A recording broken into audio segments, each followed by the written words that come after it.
1 Samuel chapter 1 verse 9. వారు షిలోహులో అన్నపానములు పుచ్చుకొనిన తరువాత Hannah లేచి యాజకుడైన ఏలీ మందిర స్తంభము దగ్గరనున్న ఆసనము మీద కూర్చొని ఉండగా బహు దుఃఖక్రాంతురాలై వచ్చి యెహోవా సన్నిధిని ప్రార్థన చేయుచు బహుగా ఏడ్చుచు సైన్యములకు అధిపతియగు యెహోవా నీ సేవకురాలనైన ఓకే, ఇక్కడ కొంచెం ఫ్లాష్ బ్యాక్ చెప్తా. హన్నా అనేట ఆమెకు పిల్లలు లేరు, పెళ్ళి అయింది, పిల్లలు లేరు. ఆమె ఏం చేసింది? దేవాలయంకి వచ్చింది, దేవుని దగ్గరికి వచ్చి కూర్చొని బహుగా ఏం చేస్తుంది? ఏడుస్తుంది, బహుగా ఏడుస్తుంది. అక్కడ చదువు, తర్వాత ఏడుస్తుంది, అక్కడ నుంచి చదువు. బహుగా ఏడ్చుచు సైన్యములకు అధిపతియగు యెహోవా నీ సేవకురాలనైన నాకు కలిగి ఉన్న శ్రమను చూచి నీ సేవకురాలనైన నన్ను మరువక జ్ఞాపకము చేసుకొని ఆమె ఎవరు? సేవకురాలు. ఎవరు సేవకురాలు? దేవాది దేవుడు, సైన్యములకు అధిపతి అయిన దేవునికి సేవకురాలు ఆమె. సేవకురాలకు పిల్లలు లేరు. సో ప్రభువా, నేను ప్రార్థన చేస్తున్నా, బహుగా ఏడుస్తుంది దేవుని సన్నిధానంలో. నీ సేవకురాలనైన నాకు ఆ, పిల్లను దయచేసిన ఎడల ఏం పిల్ల? మగ పిల్లను మగ బాబును దయచేయాలా ప్రభువా అని ప్రార్థన చేస్తుంది. వాని తల మీదికి క్షౌరపు కత్తి ఉన్నటికి రానియక వాడు బ్రతుకు దినములన్నిటిను నేను వానిని యెహోవాకు నీకు అప్పగించునని మొక్కుబడి చేసుకునే. వాడికి పుట్టినప్పటి నుండి బైబిల్లో దేవుని కొరకు ప్రత్యక్షపరిచి ఎవరినన్నా పెడితే వారికి బ్లేడ్ పెట్టొద్దు శరీరం మీద. అంటే ఎట్లయితే వచ్చిండో ఆ ఒరిజినల్ మొత్తం ఒరిజినల్ అట్లనే ఉండాలన్నమాట, దేవునికి సమర్పించేస్తారనమాట. సో ఈమె ఏం చేస్తుంది? నేను నీ సేవకురాలను దేవా, నీ సేవకురాలు ఉంటే నాకు పిల్లలు లేరు, నాకు పిల్లలు లేకపోతే నేను చచ్చిపోతే ఇక నా వంశం ఫినిష్ అయిపోతుంది. నా వంశాన్ని నీ సేవకురాలు నా కొడుకు తీసుకొని ముందుకు వెళ్ళాలా అని ఆమె ప్రేయర్ చేస్తుంది. నాకు ఒకవేళ నువ్వు కొడుకుని ఇస్తే ఆ కొడుకుకి నేను బ్లేడ్ పెట్టా, షేవింగ్ చేయ, గుండు చేయ, ఏం చేయ, నీకే సమర్పించేస్తా జీవితం అంతా వాన్ని. చూస్తుర్రా? ఆమె యెహోవా సన్నిధిని ప్రార్థన చేయుచుండగా ఏలీ ఆమె నోరు కనిపెట్టుచుండెను. ఏలీ ఎవరు? యాజకుడు, పాస్టర్, టెంపుల్లా, చర్చిలా, ఆ టైంలో ఆలయం. ఆడ కూర్చొని ఆమె ఏం చేస్తుంది? ముసుకేసుకొని ఆమె ప్రార్థన చేస్తుంది. ఆయన ఏం చేస్తున్నాడు? ఆమె పెదవులను చూస్తున్నాడు, ఇట్లా కదులుతుంది పెదవులు. ఏలయనగా హన్నా తన మనసులోనే చెప్పుకొనుచుండెను. ఆమె పెదవులు మాత్రము కదులుచుండి ఆమె స్వరము వినబడక ఉండెను. చూస్తురా? ప్రార్థన ఎట్లా చేయొచ్చు? మనము గట్టిగా అరిచి చేయొచ్చు, మనస్సులో చేసుకొని ఆమె పెదవులు ఇట్లా ఊపుతుంది కానీ సౌండ్ వస్తలేదు. కానీ దేవునికి గట్టిగా చెప్తుంది మనసులోకి వెళ్ళి, పెదవులు మాత్రం ఊగుతున్నాయి. దాని తర్వాత ఏలీ చూస్తున్నాడు, ఇదేంద్రాబాయ్, ఇదేదో విచిత్రంగా ఉంది. అందరూ వచ్చి గట్టిగా ఓ సర్వోన్నతమైన దేవుడా అని ప్రార్థన చేస్తారు. ఈమె ఏదో చేస్తుంది అని ఆయన ఏమనుకుంటుండ్రు? యాజకుడు, పాస్టర్. మళ్ళీ ఆమె స్వరము వినబడక ఉండెను కనుక ఏలీ ఆమె మత్తురాలై ఉన్నదనుకొని, ఎంతవరకు నీవు మత్తురాలవై ఉండువు, నీవు ద్రాక్షారసమును నీ యొద్ద నుండి తీసివేయమని చెప్పగా, అది కాదు నా ఏలినవాడా, నేను మనోదుఃఖము గలదాననై ఉన్నాను. పాస్టర్ గారు, ఓ దేవుని సేవకుడా, నేను తాగలే, నాకు చాలా దుఃఖం ఉంది, చాలా బాధ ఉంది. మీకు బాధ, దుఃఖము, ప్రాబ్లము ఉంటే దేవుని దగ్గరికి వెళ్ళాలా. ఆమె చూడు తర్వాత, నేను ద్రాక్షరసమునైనను మద్యమునైనను పానము చేయలేదు, కానీ నా ఆత్మను యెహోవా సన్నిధిని ఏంటి?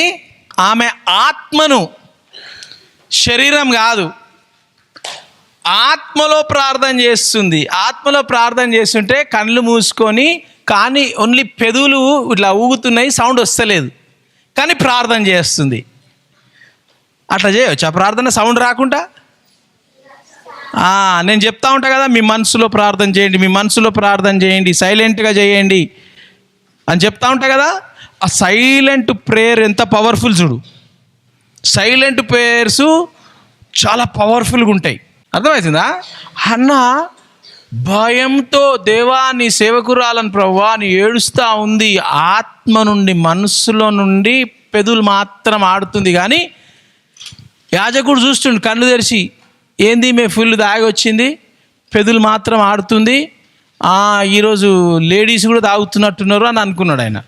దాని తర్వాత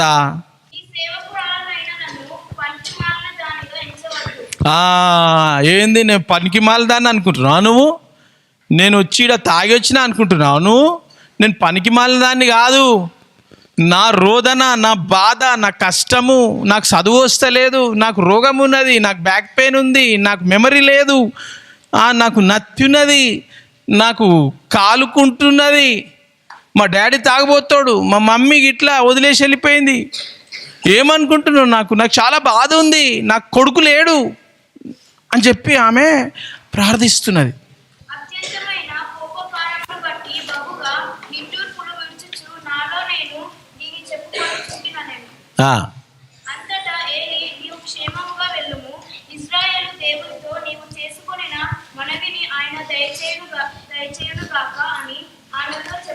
పాస్టర్ ఏమో తాగి వచ్చినావు అని అన్నాడు. తర్వాత ఏమైంది? అట్లనా నువ్వు బాధపడి ప్రార్థన చేస్తున్నావా, సారీ అమ్మా అని చెప్పి ఏం చేస్తుండ ఆయన? ఆశీర్వదిస్తున్నామెన్. ఏం చేస్తుండు? ఇంతకుముందే ఆయన పాస్టర్ కదా, పాస్టర్కి తెలవాలి కదా, వాళ్ళు వచ్చిన వాళ్ళు ఎట్లున్నారు తెలవాలి కదా, తెలవలే. అయినా కూడా ఆయన ఏం చేస్తుండు? ఆశీర్వదిస్తుండు. నువ్వు పోయిగా, నువ్వు ఏం భయపడకు, నువ్వు పో, ఇంటికి పో, నిన్ను ఏమన్నాడు? అది ఆయన దయచేయును, దేవుడు నీకు నువ్వు చేసిన ప్రేయరు దయచేయునుగాక అని వెళ్ళింది. దాని తర్వాత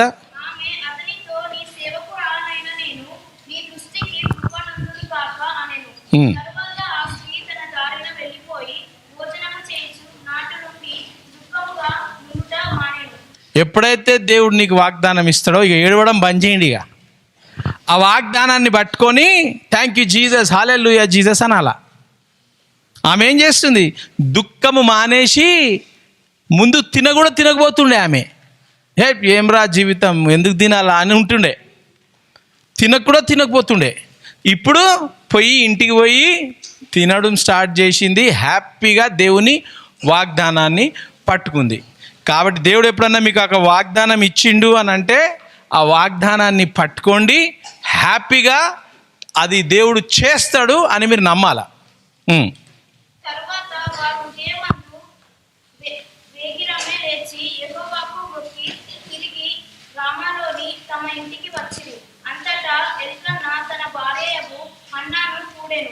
యెహోవా ఆమెను జ్ఞాపకము చేసుకొనెను గనుక హన్నా గర్భము ధరించి దినము నిండినప్పుడు ఒక కుమారుని కని, నేను యెహోవాకు మొక్కుకొని వీని అడిగితిని అనుకొని వానికి సమూయేలును హల్లెలూయా. చూస్తురా ఏమైంది? సంవత్సరం కాకముందే దేవుడు వాగ్దానం ఇచ్చిండు కదా, నేను హ్యాపీగా తింటా, హ్యాపీగా ఉంటా అని చెప్పి దేవుడు నాకు ఇస్తాడు అని చెప్పి నమ్మింది. మీరు కూడా అట్లా నమ్మితే దేవుడు ఎవరిని ఇచ్చిండు? శామ్యుయేల్ని ఇచ్చిండు. చదువు.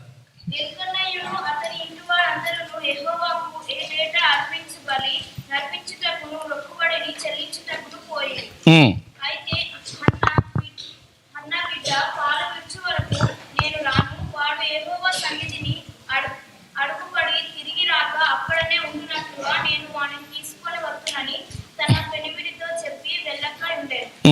కాబట్టి ఆమె పెనిమిటి అయిన ఎల్కన్నా, ఈ దృష్టికి ఏది మంచిదో అది చేయము, వానికి పాలు మానిపించి వరకు నిలిచి ఉండుము. ఉమ్. యెహోవా తన వాక్యమును స్థిరపరచునుగాక అని ఆమెతో అనెను. ఎందుకంటే దేవుని దగ్గరికి మళ్ళీ నేను కుమారుని ఇస్తే వచ్చి నీకు అప్పచెప్తా అని చెప్పింది కదా. ఇప్పుడు పుట్టంగానే పోయి అప్పచెప్తే ఏమైతే చచ్చిపోతాడు, పాలు తాగే పిల్లోడు కదా. సో నేను రాను, పాలు తాగి పాలు మానేస్తే అప్పుడు నేను తీసుకుపోయి వస్తా గుడికి అని చెప్పి వాళ్ళ భర్తకు చెప్తా ఉందన్నమాట. కాగా ఆమె అక్కడనే ఉండి తన కుమారునికి పాలు మానిపించి వరకు అతని పెంచుచుండెను. పాలు మానిపించిన తర్వాత అతడు ఇంకా చిన్నవాడై ఉండగా ఆమె ఆ పాలను ఎత్తుకొని 3 కోడెలను దూడలు నెక్స్ట్ చదువు.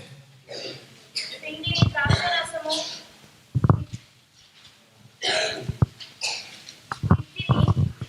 తీసుకొని షిలోహులోని మందిరమునకు వచ్చెను. వారు ఒక కోడెను వధించి పిల్లవాడిని ఏలి ఎద్దకు తీసుకొని వచ్చినప్పుడు ఆమె అతనితో ఇట్లనెను, నా ఏలిన వాని ప్రాణము తోడు నీ వద్ద నిలిచి యెహోవాను ప్రార్థన చేసిన స్త్రీని నేనే. ఈ బిడ్డను దయచేయమని యెహోవాకు నేను చేసిన మనవిని ఆయన నాకు అనుగ్రహించెను. కాబట్టి నేను ఆ బిడ్డను యెహోవాకు ప్రతిష్ఠించుచున్నాను. బ్రతుకు దినములన్నిటిలో వాడు యెహోవాకు ప్రతిష్ఠుడు అని చెప్పాను. బతికి దినములంతా నేను యెహోవాకి అప్పచెప్పేస్తున్నాను అని చెప్పి తెచ్చింది ఆమె. అప్పుడు వాడు యెహోవాకు అక్కడనే మొక్కెను. తరువాత ఎల్కన్నా రామాలోని తన ఇంటికి వెళ్ళిపోయాడు. అయితే ఆ బాలుడు యాజకుడైన ఏలీ ఎదుట యెహోవాకు పరిచర్య చేయిచు వాళ్ళ అమ్మ నాయన ఎవరికిచ్చిర్రు బాబుని? ఏలి ఎవరు? పాస్టర్కి ఏం చేసిర్రు? నేను పోయిన సంవత్సరం వచ్చిన గుర్తుందా?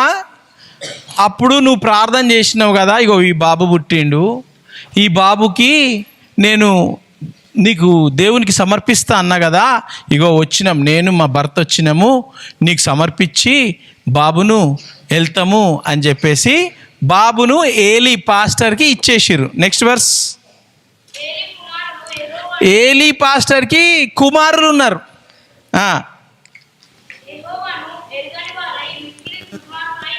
అయ్యా ఏంది? ఏలీ పాస్టరు 2 పిల్లలు ఉన్నారంట. 2 పిల్లలు ఎవరంట? వాళ్ళు దుర్మార్గులుగా ఉన్నారంట. ఆ దుర్మార్గుల దగ్గరికి ఎవరు పోయినరు? శామ్యుయేల్. పాపం చదవమ్మా దాని తర్వాత.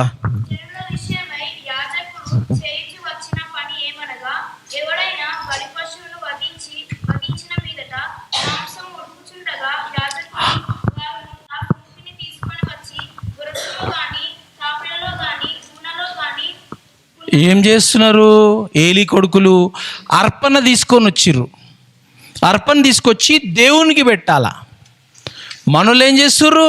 దేవునికి మంటలా ఇట్లా పెట్టి దేవునికి ఉడకబెడతా ఉంటే తీసుకొని ఇస్తుర్రంట.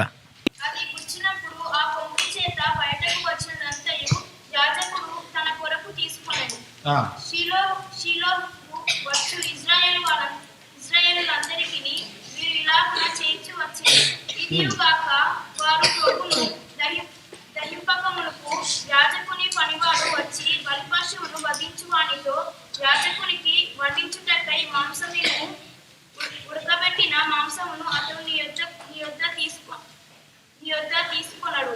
పచ్చి మాంసము కావాలను అని చెప్పవచ్చును. ఈ క్షణమందే వారు ప్రభును దహించురు. తరువాత నీ మనస్సు వచ్చినంత మట్టుకు తీసుకొని వచ్చునని వానితో ఆ మనిషి చెప్పిన ఎడల వాడు అలాగ వద్దు, ఇప్పుడే ఇయ్యవలనని లేని ఎడల బలవంతము చేత తీసుకొందుననెను. అందువలన జనులు యెహోవాకు నైవేద్యము చేయుటయందు వర్స్ 21. ఈ మధ్యలో చెడ్డ విషయాల మధ్యలో శామ్యుయేల్ ఉన్నాడు. 21. యెహోవా హన్నాను దర్శింపగా ఆమె గర్భవతి అయి 3 కుమారులను 2 కుమార్తెలను కనెను. ఒక్క బాబుని ఇమ్మంటే దేవుడు ఎంతమంది పిల్లలని ఇచ్చిండు? ఇంకా ముగ్గురిని ఇచ్చిండట. చూసిర్రా? అయితే బాలుడగు సమూయేలు యెహోవా సన్నిధిని ఉండి ఎదుగుచుండెను. యెహోవా సన్నిధిలో పెరుగుతా ఉన్నాడు. బాలుడైన శామ్యూయేలు దేవుని సన్నిధిలో పెరుగుతున్నట. నెక్స్ట్, ఏలీ బహువృద్ధుడాయెను. ఇశ్రాయేలీయులకు తన కుమారుడు చేసిన కార్యములన్నీయు వారు ప్రత్యక్షపు గుడారము యొక్క ద్వారము దగ్గర సేవ చేయుటకు వచ్చిన స్త్రీలతో శయనించుటకు ఈ జనుల ముందర చేసిన చెడ్డ కార్యములు నాకు వినబడినవి. ఇలాంటి ఏం వినబడది? దేవుని దగ్గర వినపడ్డదంట చెడ్డ కార్యాలు. నెక్స్ట్, ఇలాంటి కార్యములు మీరు ఎందుకు చేయుచున్నారు? నా కుమారులారా, ఇలాగు చేయవద్దు. నాకు వినబడినది మంచిది కాదు. ఆ చెడులను మీరు అధిగమింప చేయుచున్నారు. నరుడు తప్పు చేసిన యెడల దేవుడు విమర్శ చేయును. చాలు, ఇప్పుడు 3rd చాప్టర్కి వెళ్ళిపోదాం. ఇప్పుడు చూడండి స్టోరీ. మిమ్మల్ని దేవుడు ఏం కావాలని పిలిచిండు? ప్రాఫెట్ కావాలని పిలిచిండా? అసలు ప్రాఫెట్ ఎవరు కావాలా ఏలీ దగ్గర? వాళ్ళ కొడుకులు కావాలా కదా? ఇక్కడ ఏమైతుంది మీరు చూడండి. verse 3. దీపము ఆరిపోకముందు సమూయేలు దేవునికి మందసమున యెహోవా మందిరములో పడుకొని ఉండగాను యెహోవా సమూయేలును పిలిచెను. ఎవరిని పిలిచిండు? అరే, ఏలీ పిల్లలు ఇద్దరు పిల్లలను పిలవాలి కదా, అసిస్టెంట్ పాస్టర్స్ని పిలవాలి కదా, అవునా కదా? ఏలీతో పాటు వాళ్ళ పిల్లలు ఉన్నారు. దేవుడు ఎవరిని పిలుస్తున్నాడు? ఏలీ పిల్లలను పిలుస్తలేడు. ఎవరిని? అతడు చిత్తమండి నేనున్నానని చెప్పి ఏలీ దగ్గరకు పోయి ఆయన లేచి ఏం చేసిండు? ఏలీ దగ్గరికి పోయిండు. దేవుడు పిలుస్తున్నాడు. దేవుడు పిలుస్తుంటే ఎక్కడ పోతుండీనా? ఏలీ దగ్గర పోతున్నాడు. ఏలీ దగ్గరకు పోయి నీవు నన్ను పిలిచితివి కదా, నేను వచ్చున్నానని. అతడు నేను పిలవలేదు. ఏలీ పిలిచిండు అని ఎవరు పోతున్నారు? చదవమ్మా. అతడు నేను పిలవలేదు, పోయి పండుకోమని. పండుకోరా భయ్, ఇంత చీకటైంది, నేను పిలవలే, పండుకోపో అన్నాడు. అతడు పోయి పండుకోయాడు. యెహోవా మరలా సమూయేలును పిలువగా యెహోవా యేసు ప్రభు మళ్ళీ సమూయేల్ అనగానే చిత్తం ప్రభువా, చిత్తం పాస్టర్ గారు అని పోయిండు. మళ్ళీ ఎక్కడ పోయిండు? ఏలీ పాస్టర్ దగ్గర పోయిండు. దాని తర్వాత verse 7.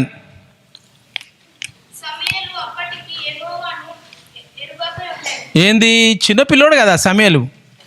దేవుడు పిలిచిండా ఎవరో పిలుస్తున్నారు అని అంత దేవుని కోసం అంత తెలియదు శామ్యూయేల్కి. దేవుడు పిలుస్తున్నాడని తెలియదు. యెహోవా వాక్కు అతనికి ఇంకా ప్రత్యక్షము కాలేదు. యెహోవా మూడవ మారు సమూయేలును పిలువగా మూడోసారి సమూయేల్ని యేసు ప్రభు పిలిచిండు. అతడు లేచి ఏలీ దగ్గరకు పోయి, చిత్తము నీవు నన్ను పిలిచితివే, ఇదిగో వచ్చితిననగా ఏలీ యెహోవా ఆ బాలుని పిలిచెనని గ్రహించెను. నీవు పోయి పండుకోము. ఎవరైనా నిన్ను పిలిచిన యెడల యెహోవా నీ దాసుడు ఆలకించుచున్నాడు, ఆజ్ఞనిమ్మని చెప్పుమని సమూయేలుతో అనగా 3 సార్లు పిలువగానే అప్పుడు ఏలీకి అరే, నాకు కూడా దేవుడు పిలుస్తుండే కదా నిద్రపోయేటప్పుడు. సో దేవుడు పిలుస్తున్నాడు, నేను 3 సార్లు వచ్చిండు పిల్లోడు, నేను పిలవకుండానే నువ్వు పిలుస్తున్నావు ఎప్పుడు పిలిచినప్పుడల్లా వస్తుండే, కరెక్టే వస్తుండే. ఇప్పుడు కూడా వచ్చిండు, నేను పిలవక ముందు 3 సార్లు వచ్చిండు. ఏంటి ఇది? నేను పిలిచినాను వచ్చిండు. అరే, నన్ను కూడా దేవుడు అట్లా యేసుప్రభు ముందు పిలుస్తుండే కదా, అయితే దేవుడు పిలుస్తుండేమో, చిన్న పిల్లోడు కదా అని తెలియదు కదా.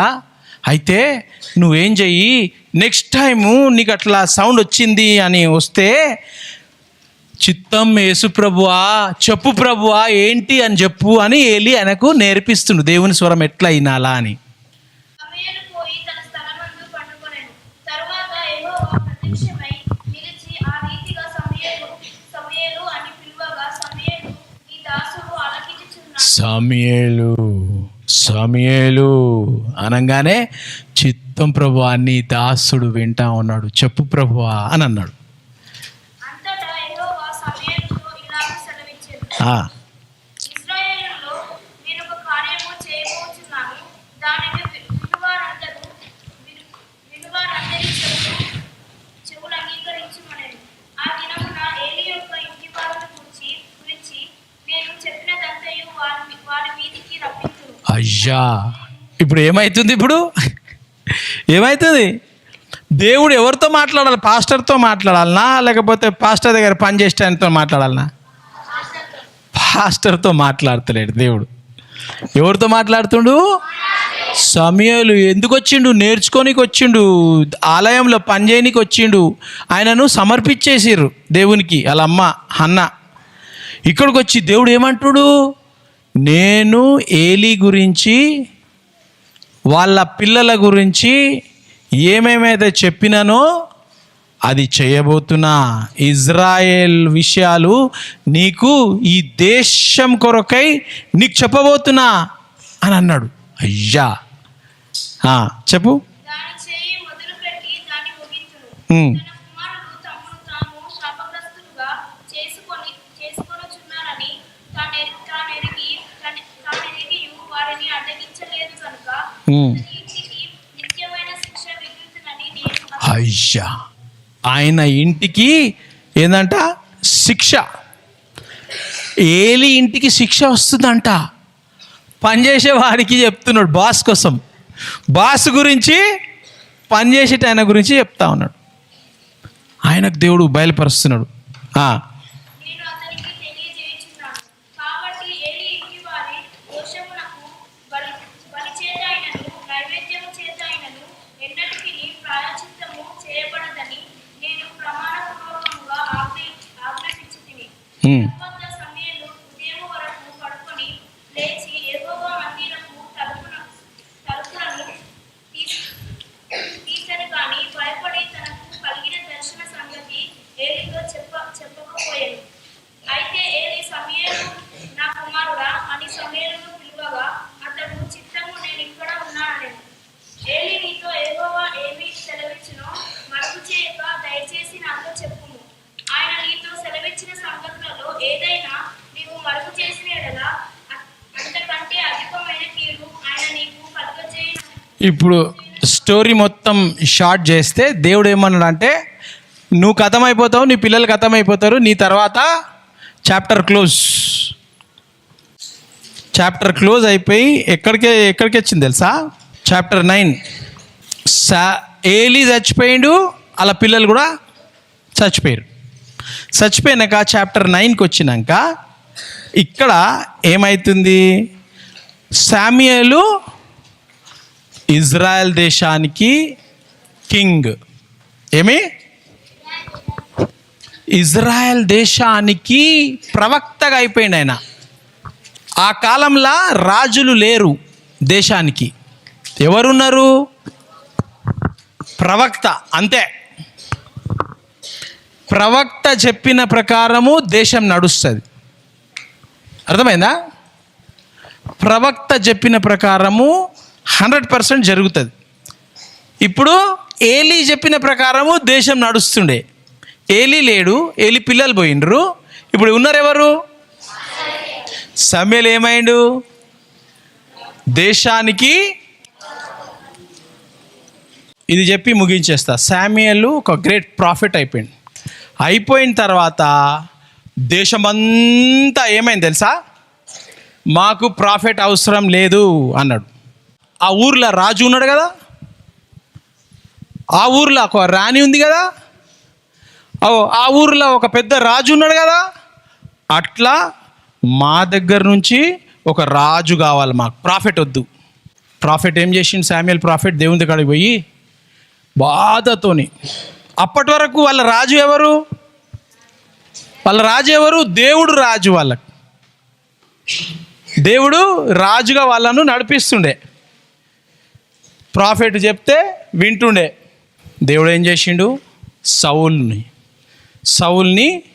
పిలిచి, ఇగో ఈ సౌల్ని చెయ్యి అని అన్నాడు. సౌల్ని రాజు చేసేసిండు. సౌలు ఏం చేసిండు? పాపం చేసిండు. ఏం చేసిండు? సౌలు ఏం చేసిండు అంటే ప్రాఫెట్ వచ్చి దేవుని కాడ నైవేద్యం పెట్టాలా, అర్పణ చేయాలా దేవుని కాడ. ప్రాఫెట్ వచ్చి, సో ప్రాఫెట్ ఏమైంది, లేట్ అయిపోయింది. ఆ ఊరు దాటుకుంటా ఏడో పని మీద పోయిండు, ఊరు దాటుకుంటా వచ్చే వరకు లేట్ అయింది. లేట్గా ఆగానే మనోడు ఏం చేసిండు, సౌలు రాజు, అరే వస్తలేడు రాబాయ్ వస్తలేడు, టైం అయిపోయింది అని చెప్పేసి ప్రాఫెట్ పని రాజు చేసేసిండు. రాజు చేయంగానే ఏమైంది, దేవుడు ఆయనను రిజెక్ట్ చేసేసిండు. రాజుగా దేవుడు రిజెక్ట్ చేసేసి సౌలు శత్రువులు ఆయనని చంపేస్తారు. దాని తర్వాత ఆయన ఏం చేస్తాడు, సౌలు ఉన్నప్పుడే దేవుడు రిజెక్ట్ చేసేస్తాడు. దావీదును తెచ్చి గొర్రెల కాపరి దేవుడు ఏమంటాడు, సౌలుని నేను రిజెక్ట్ చేసేసిన, నువ్వు పోయి దావీదుని అభిషేకించు అని చెప్పి ఈయన పోయి ఆ కొమ్ము ఇలా నూనె తీసి దావీదు మీద అభిషేకించి దావీదును ఇజ్రాయెల్ రాజుగా చేసేస్తాడు. హల్లెలూయా. ఎక్కడికి వెళ్ళి అయింది ఇదంతా? సామ్యుయల్ అసలు ఉన్నాడా? ఎట్లా వచ్చిండు సామ్యుయల్? అన్న కడుపులో ఉన్నాడా? మరి ఎక్కడికి వెళ్ళి వచ్చిండు? ఆ నోట్లకెళ్ళి బాధతో రోదనతో మీ జీవితము పాపంలో ఉంది అని అంటే రోదనతో ప్రార్థన చేయండి. రోదనతో ప్రార్థన చేసి ప్రభువా నన్ను మార్చు ప్రభువా అని అంటే దేవుడు నీ మాటల ద్వారా నువ్వు ఏదైతే ఉన్నావో అది నిన్ను సమయంలాగా చేసే శక్తి నీ ప్రార్థనలో ఉంది. నీ నోట్ల నీ జవాబు, నీ లైఫ్, నీ జీవితము నువ్వు ప్రాఫెట్ శామ్యుయల్ లెక్క అవుతావా, ఏలీ పిల్లల లెక్క అవుతావా, అది నీ మీద డిపెండ్ అయి ఉంది, నీ ప్రేయర్ మీద డిపెండ్ అయింది. హన్నా ప్రార్థన చేసింది, ఆమె దేవునికి చెప్పింది, చేసింది. దేవుడు ఏం చేసిండు, పాపుల మధ్యలో ఉంటే కూడా ఆయన ఒక ప్రాఫెట్గా, దేశానికి టాప్ లీడర్గా ఆయన శామ్యుయేలు పెరిగిండు.